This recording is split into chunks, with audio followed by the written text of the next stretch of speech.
नमस्कार दोस्तों। सीमाहीन दुनिया मानवता की नई दिशा पुस्तक का दूसरा अध्याय राज्य, धर्म और पहचान की दीवारें। दोस्तों, एक सवाल से शुरू करते हैं। सीमा कहाँ होती है? क्या सिर्फ ज़मीन पर, नक्शे पर, देश की सरहदों पर? असल में सबसे गहरी सीमा मनुष्य के विश्वास में खींची होती है। आज हम इन्हीं अदृश्य दीवारों की बात करेंगे। राज्य, धर्म और पहचान की दीवारें, जो हमें बनाती भी हैं और बांटती भी। पहली पॉइंट है राज्य का जन्म, शक्ति की रेखा। जरा कल्पना कीजिए, मानव सभ्यता के शुरुआती दौर में लोग छोटे समूहों में रहते थे, कबीले, जनजातियां, गांव। आप सोचिए, जब संसाधन बढ़ते हैं, लोग बढ़ते हैं, तो क्या चाहिए होता है? एक व्यवस्था, एक सुरक्षा, एक नेतृत्व।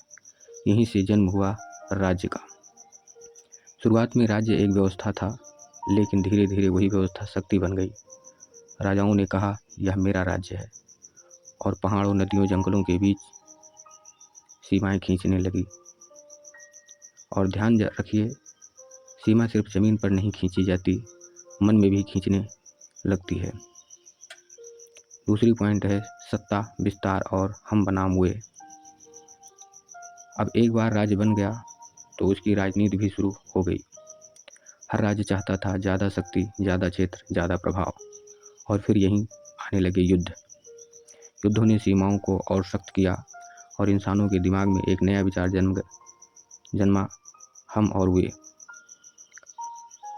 आप भी महसूस करते हैं ना? हमारा देश, हमारा झंडा, हमारी पहचान। यह गर्व भी देता है और कभी कभी दीवार भी बनाता है। राष्ट्रवाद ने एकता दी, लेकिन विभाजन भी पैदा किया।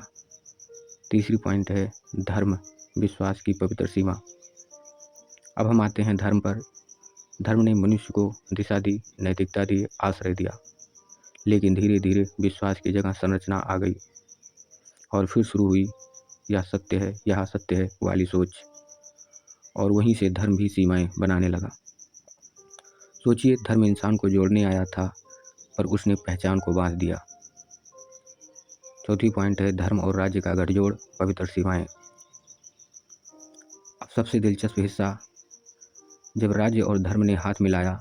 राजा बोले, मैं ईश्वर का प्रतिनिधि हूँ। पुजारी बोले, राजा ईश्वर की इच्छा से चलता है। और बस सीमाएं प्रशासनिक नहीं रहीं, पवित्र हो गईं। जो सीमा लांघे वह सिर्फ कानून नहीं, पाप भी करता है। यहीं से विभाजन की पवित्रता का कवच मिल गया, और उसी के नाम पर अनगिनत युद्ध हुए। पांचवी पॉइंट है पहचान की खोज, मैं कौन हूँ। और अब आते हैं असली सवाल पर।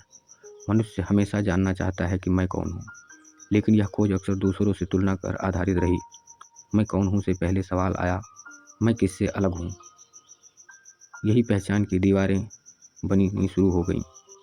भाषा, खान पान, वेशभूषा, रंग, विचार, etc। पहले विविधता थे, फिर श्रेष्ठ बन गए। सीमा अब मन की हो गई, जो किसी नक्शे में नहीं दिखती, लेकिन हर बातचीत में महसूस होती है। छठी पॉइंट, आधुनिक युग की नई पहचान। आप कहेंगे, आज का समय तो बदल गया, राज्य लोकतांत्रिक हो गए, धर्म में सुधार आया। सही है, लेकिन पहचान की दीवारें खत्म नहीं हुई। उन्होंने सिर्फ रूप बदल लिया है, और दीवारें डिजिटल हैं। अब हम इको चैम्बर में रहते हैं, जहां हमें वही दिखता है जो हम पहले से सोचते हैं। सोशल मीडिया ने एक नई सीमा बनाई, लाइक और फॉलो की। एक नई संभावना, सीमाहीन पहचान की।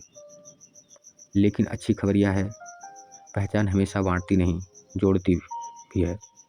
अगर हम अपनी हर पहचान के साथ एक शब्द भी जोड़ें, वो है भी। जैसे मैं हिंदू भी हूँ, मैं भारतीय भी हूँ, और सबसे महत्वपूर्ण, मैं मनुष्य भी हूँ। बस यही भी दीवारों को पिघला देता है।